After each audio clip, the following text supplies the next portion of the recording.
শরীকে কোরবানি দিলে মানতে হবে যেসব নিয়ম। কোরবানি দেওয়ার মূল লক্ষ্য আল্লাহর সন্তুষ্টি লাভ। যে যা সাধ্য অনুযায়ী কোরবানি দিবেন।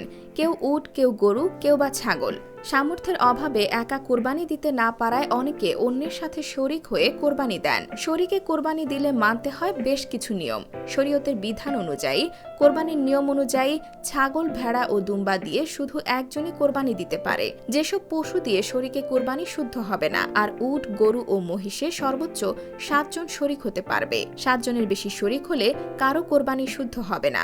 ইসলামী ফিকহে উট, গরু ও মহিষ 7 ভাগে এবং 7-এর কমে যে কোনো সংখ্যা যেমন 2, 3, 4, 5 ও 6 ভাগে কোরবানি করা জায়েজ। আর শরিকে কোরবানি করলে কারো অংশ 1/7 কম হতে পারবে না। এমন হলে কোনো শরিকের কোরবানি শুদ্ধ হবে না।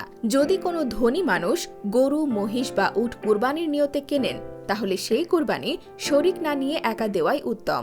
তবুও যদি শরিক নেয়, তাহলে শরিকের টাকা সদকা করা উত্তম। এবং যদি পশু ক্রয় করা ব্যক্তি গরিব হয়, যার ওপর কোরবানি করা ওয়াজিব নয়, তাহলে যেহেতু কোরবানির নিয়তে পশুটি ক্রয় করার মাধ্যমে লোকটি তার পুরোটাই আল্লাহর জন্য নির্ধারণ করে নিয়েছেন, তাই তার জন্য এ পশুতে অন্যকে শরিক করা জায়েজ নয়।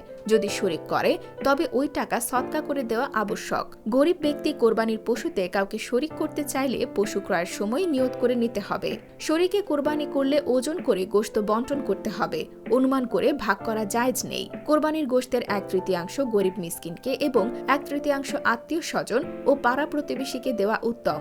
অবশ্য পুরো গোশত যদি নিজে রেখে দেয়, তাতেও কোনো অসুবিধা নেই।